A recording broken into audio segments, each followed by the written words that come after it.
Jadi saya ulangi lagi penjelasannya. Keluar dari kaidah di atas, diamnya seseorang otomatis menjawab, yaitu pertama, wanita yang masih perawan ketika dia berdiam tidak menjawab, itu sudah dianggap menjawab atau ridho. Nggak mau nggak kawin dengan Masdul Kifli umpamanya, diam, nggak protes, tidak membantah, otomatis non. Tapi ini catatan, wali mujbir, entah itu ayahnya atau kakeknya, ya langsung dikawinkan. Kadang kan seperti itu ya. Ditawari nggak jawab, oh berarti dia mau. Tapi kalau janda ditawari nggak jawab, belum tentu masih mikir 1000 kali.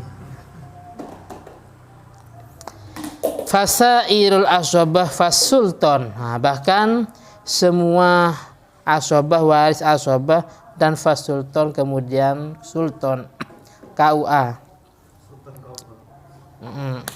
dari pihak KUA atau koti fil aso lil khabari sahih idnuha somatuha, idnuha izinnya bikrun, itu somatuha berdiamnya bikrun.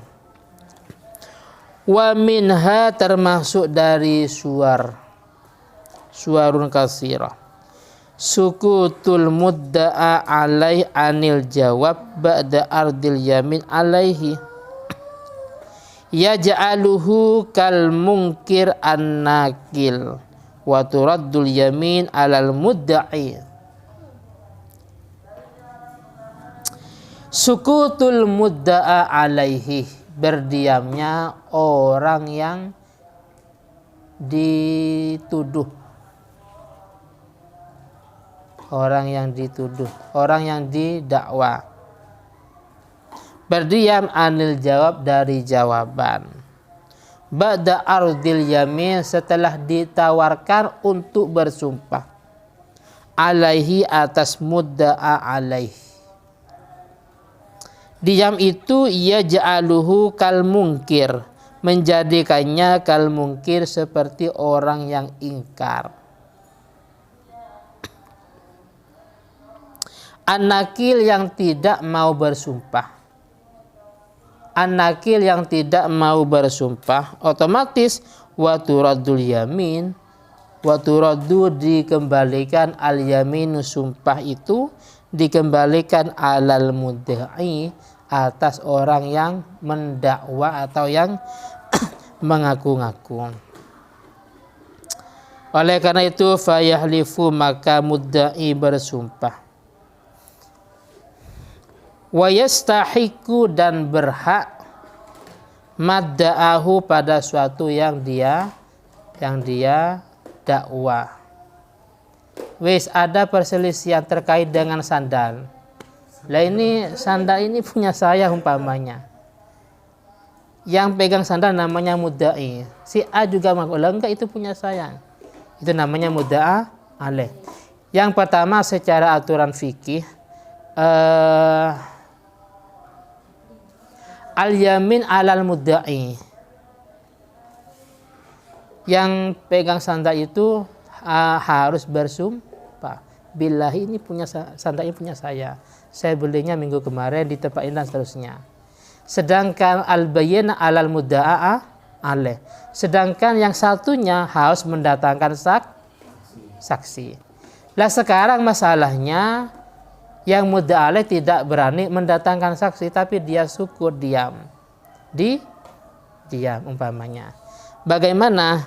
Maka dalam hal ini karena dia berdiam, tidak mau bersumpah juga, maka namanya al-yaminul mardudah, yaitu sumpah itu dikembalikan lagi kepada mudda'i.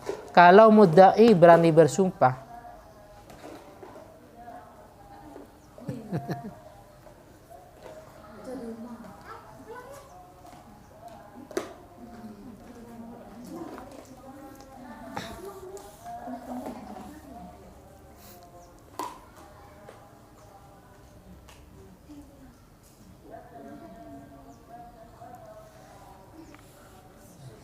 kalau Mudda'i berani bersumpah, berarti barang itu yang berhak adalah mudda'i.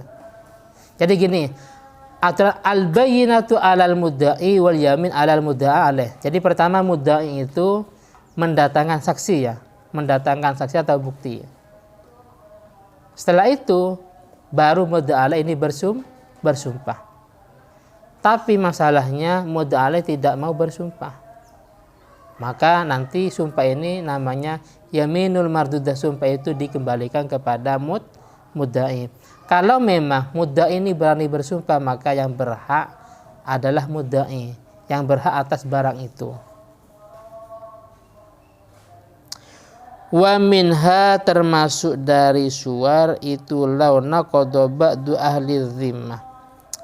Jika merusak, launa qada jika merusak ba'du ahli zimmati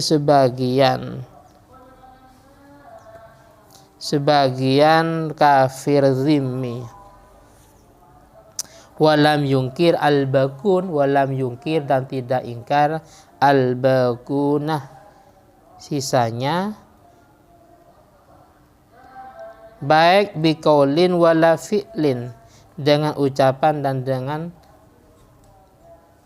wala fi'lin dan tidak dengan perbuatan. Bal sakatu, bahkan mereka diam.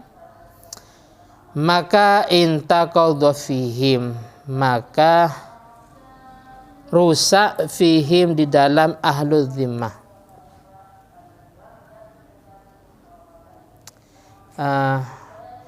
Jadi kafir zimmi itu adalah sebuah kafir yang mengadakan perjanjian dan kewajibannya membayar jizyah umpamanya.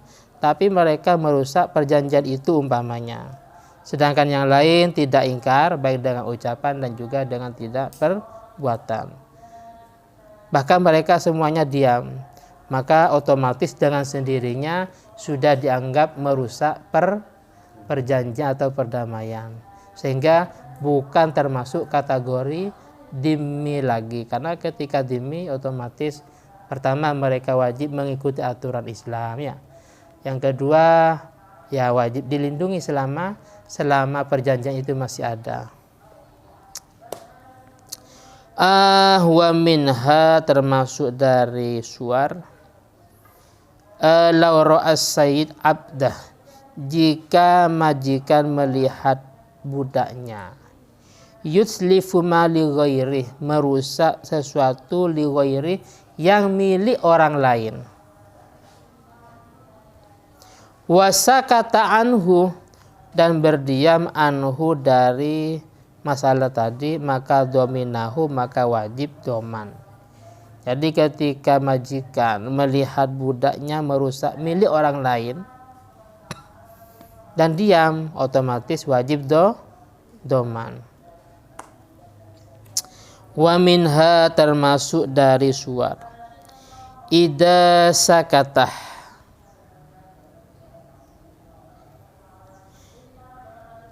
jika diam al-muhrim, orang yang melaksanakan ihram, ala halqil halali, atas apa halqil halal, ala halqil halali roksi, atas memotong yang menyebabkan halal li roksih, pada rambutnya. Mestinya ala halqi roksi ya. Padahal ma'al kudroh, padahal mampu ala man'i, atas mencegahnya, maka lazimaul fidyah, wajib membayar fidyah baginya. Jadi gini, ada orang yang memotong rambutnya dan dia tidak protes, bahkan diam ya. Seandainya dia mencegahnya bisa. Nah, karena dia diam, otomatis apa? Karena halqur roksi itu termasuk mahdurat, keharaman pada waktu ihram, otomatis wajib membayar fidyah. Filosof. Kenapa? Li'anna sya'ra fi yadi bimanzilatil wadi'ah. karena rambut itu fi yadihi dalam kekuasaannya, bimanzilatil wadi'ah itu seperti titipan. Oleh karena itu fayalzamuhu maka wajib baginya daf'u muhlakatiha menolak sesuatu yang merusaknya, harus melindungi. Kalau kita sebagai orang yang menerima titipan, ya harus menjaga, melindungi keamanan parkirannya, keamanan barang titipan tersebut. Begitu juga ketika kondisi kita dalam melaksanakan ihram, maka harus menjaga ya atau menghindar yang namanya mahdurat, termasuk halqur ra'si. Sehingga ketika ada si'a mau memotong rambut kita, maka kita harus menolaknya mestinya. Tapi ini enggak dia diam, maka kewajibannya harus membayar ya. Lauba al abdul baliu lauba'ah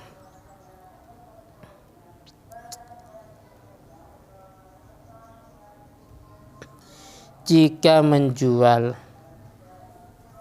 al-abdal bali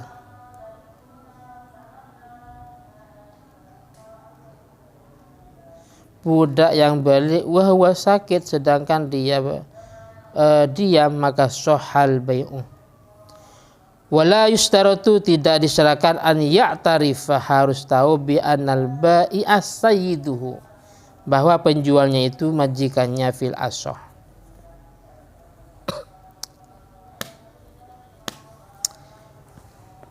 Wa minha termasuk dari suar al-qira'a ala syaikhi wa huwa sakit yunazzalu manzilatan nutqah fil ashah. Ketika ada bacaan di depan guru wa huwa sakit sedangkannya itu diam, otomatis yunazzalu manzilatan nutqah itu seperti ucapan fil ashah. Qala Imamul Haramain bisyarti an law arada minal ghari, dengan syarat seandainya diarahkan pada orang yang baca tashifun atau tahrifun la radda, yaitu ada tashif dan tahrif, ada kesalahan umpamanya, maka akan menolaknya. Intaha. Jadi ketika ada bacaan-bacaan salah mesti dia akan membenarkan umpamanya. Ini masalahnya tidak. Masalahnya dia dalam kondisi berdiam umpamanya. Wa minha termasuk suar masailu ukhra, beberapa masalah yang lain dzakarahul Qadhi Jalaluddin yang disebutkan oleh Qadhi Jalaluddin Al-Bulghini. Aksaruha kebanyakan dari masail itu ala dhaif. Terus wa ba'duha apa wa ba'duha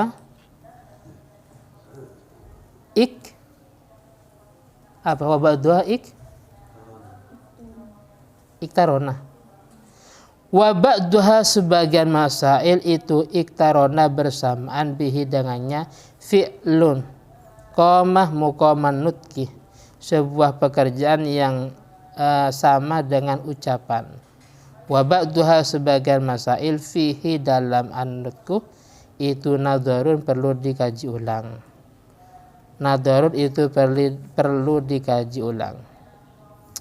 Wa alafa fiha ba'dul ulama mu'allafan khasan.